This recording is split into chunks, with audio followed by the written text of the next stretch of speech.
qui comprennent les objectifs de l'adoration. La Bible nous permet d'avoir une atteinte mystère. Mais malheureusement, lorsque l'occasion nous est donnée de parler de la vie de Messiah sur ça, lorsque cette occasion arrive, c'est maintenant que vous entendez des débats inutiles, des conférences inutiles, des prêches inutiles. Même si c'est soutenu par les textes, mais c'est inutile. L'utilité de quelque chose, c'est quand ça permet à l'individu d'avoir une valeur ajoutée. C'est-à-dire que de pouvoir améliorer sa pratique. Quel est ce débat inutile là? C'est devenu dit que le Maoulid là, le prophète n'a pas fait. Donc, par conséquent, celui qui fait est un maigriant. Ici, il y a déjà un problème. Il y a déjà un problème. Le premier problème, c'est que celui qui parle comme ça n'a pas été vigilant, ou bien il n'a pas été bon observateur de l'origine même de ce conflit. Vous savez, il y a eu ce qu'on appelle les empires après le décès de Messiah Mohammed Sallallahu. Autant les messagers, on n'a pas parlé d'empire. Autant de Omar, de Abu Bakr, de Omar, de Othman, de Ali, on n'a pas parlé d'empire. Quand bien même que l'islam est arrivé jusqu'en Égypte, on n'a pas parlé d'empire. Mais après les 4 khalifes là, on a entendu parler des empires omeyyades, des empires abbassides, etc. Lorsqu'on parle d'empire, on parle de pouvoir politique. On parle de pouvoir politique. Et ces empires-là étaient construits sur le péninsule arabique, c'est-à-dire l'Arabie Saoudite, ou le Qatar, le Bahreïn, tout ce qui se trouve là-bas, le golfe arabe. Et il arrivait un moment où le pouvoir basculait et c'est arrivé entre les mains des Égyptiens, surtout le groupe qu'on appelle la Fatimide. Donc il y a eu l'empire Fatimide. Une fois que le pouvoir est arrivé en Égypte, en Afrique, les Arabes n'ont pas digéré cela. Il fallait ramener ça chez eux. Donc tout ce que les gens ont fait en Égypte, là, les gens du Golfe ont trouvé que ça ne devait pas partir de l'islam. C'est le Maoulid né, comme on appelle, en Égypte. Il s'agit d'un empereur qui a refusé d'être vénéré chaque année. Parce que chaque année, on vénère l'empereur, on parle de sa descendance, des parents de ses ascendants, etc. On fait ses éloges.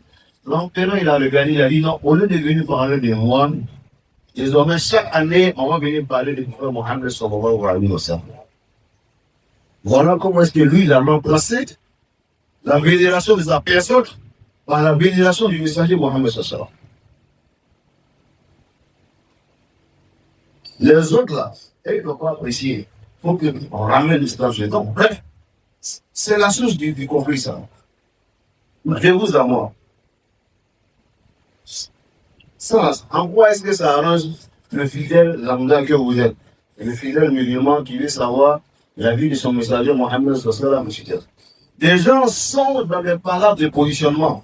Et aujourd'hui, quand vous regardez ce qui se passe, chaque pays, n'est-ce pas, est géré selon ses propres lois. Malgré que nous partageons la même religion, est-ce que les habitants de Gaza ne sont pas en train d'être bombardés? Vous avez vu un seul pays arabe lever le doigt pour dire non, arrêtez ça, sinon on ne va plus vous vendre nos pétroles. Vous avez vu ça? Non. Chacun est de son côté, chacun vend son pétrole, chacun vit à l'aise avec sa population. Si l'islam qu'il demande était important pour eux, vous dites que les musulmans sont des frères, on allait se lever comme un seul homme pour aller dire non, on ne fait pas ça. Parce que autant de Mu'tasim, c'est un empereur. Il y a eu une femme musulmane qui a été séquestrée chez les Perses. C'est-à-dire que là où l'Iran actuel, ce n'était pas encore, comme on l'appelle, musulman. Là, c'était musulman, mais ce n'était pas encore comme c'est aujourd'hui. Lorsque Elle a été persécutée, elle a dit, je vais appeler mon assassin, il va venir vous trouver. Ils ont venu en dit, mais pour dire ce fils de bâtard, les deux ce qu'il veut. La commission est parvenue à Mouatas militaire en Irak. Il a envoyé une commission à l'empereur Perse pour lui dire, vous libérez cette femme, sinon on vous enverra une armée dont la queue commence ici et la tête se termine chez vous. Ils ont libéré la femme. Si comme les musulmans étaient aujourd'hui soudés, vous pensez que quelqu'un allait avoir même l'audace de jeter même une grenade à Gaza? Mais c'est parce que chacun préserve ses intérêts personnels avec son peuple. C'est la même chose qu'ils utilisent avec l'islam. L'interprétation qu'ils font de l'islam, c'est se protéger eux-mêmes. Donc nous aussi, l'interprétation qu'on nous appelle là, c'est pour protéger nos familles. C'est pour cela que nos parents avant, ils avaient un islam simple, un islam religieux, un islam humain, un islam d'intégration, un islam qui favorise le vivre ensemble. Quand le Maoulid arrivait, tous les enfants qui étaient un peu partout, dans le pays où il y a des erreurs du pays, se retrouvaient au village pour parler du développement, pour parler des problèmes du village, pour voir ceux qui ont des problèmes, on va les soutenir. Mais aujourd'hui, il y a un nouveau discours qui est venu, au point qu'on a inventé même des péchés. Ce nouveau discours consiste à dire quoi? Certains ont entendu que celui qui tue même un mouton ou bien qui mange un poulet le chute du Maoulid est un mécréant. Ça, tu as vu ça où? C'est écrit où? C'est qui n'est pas écrit, pourquoi tu dis ça? Si l'islam doit se limiter à ce qui est écrit, pourquoi tu inventes quelque chose qui n'existe pas? Alors, dans ce pour ça, chers frères et sœurs, vous devez comprendre que chaque période a ses activités. Lorsque le mois de Ramadan apparaît, l'activité principale du mois de Ramadan, c'est de jeûner et de lire le Coran. La preuve, on lit le Coran dans les mosquées chaque Ramadan. Cette manière que nous faisons là, le prophète n'a pas fait, hein, mais nous faisons. Parce que nous avons estimé que c'est l'anniversaire du Coran et qu'il faut lire le Coran dans les mosquées. Lorsque la période du Hajj arrive, nous faisons le rappel sur le Hajj, afin que les gens puissent connaître l'importance du Hajj, s'apprêter et y aller. Lorsque la zakat arrive, nous trouvons une période pour en parler. Alors, lorsque la période de la naissance du messager Mohammed arrive, nous trouvons aussi un moment pour parler de lui. Et c'est ce que nous allons faire les vendredis à venir, Inch'Allah. Chaque vendredi, on va prêter une partie de sa vie. Si nous faisons ça dans toutes nos mosquées, mais le fidèle va se sentir sorti, comme on appelle, comme il sortait d'une école, il a appris quelque chose, mais moi, s'il a appris, il savait tout cela. Et lorsque les gens passent le temps à s'insulter, ça apporte quoi à la communauté? Ça n'apporte rien. Au contraire, ça apporte l'inimitié. On se déteste. Et c'est pas bon.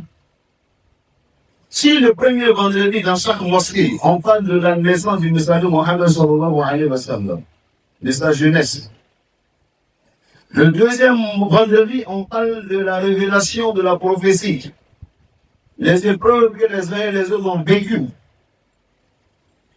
Le troisième vendredi, on parle de l'annonce de la prophétie et comment est-ce que cela a été géré par les musulmans des premières heures. Le 4e vendredi, on parle de sa vie en Médine. Le 5e vendredi, on parle des conquêtes, des raisons des conquêtes pour que les gens arrêtent de penser que le messager faisait du terrorisme. Parce qu'il avait quand même un rôle politique à jouer dans l'environnement. Tous ceux qui adhéraient à l'islam n'adhéraient pas parce qu'ils aimaient Dieu. Non. Beaucoup adhéraient parce qu'ils avaient besoin de la protection du messager Mohammed sallallahu dans la région. Parce que là-bas, la région était en proie, c'est-à-dire qu'il y avait toujours des guerres. Le vaincu était l'esclave du vainqueur. Sa femme, ses enfants, sa population était l'esclave des vainqueurs. Donc, celui qui voulait être protégé venait sur le messager, et puis il a testé l'islam pour être protégé. Mais quand le messager est décédé, beaucoup sont sortis de l'islam. Parce qu'ils ne voyaient plus cette protection. Jusqu'à ce qu'après, d'autres soient convaincus pour revenir à l'islam. Donc tout ça là, c'est pour vous dire qu'on ne peut pas connaître véritablement ce qu'il faut pour aller vers Dieu sans mélanger, ou bien sans mettre, comment on appelle,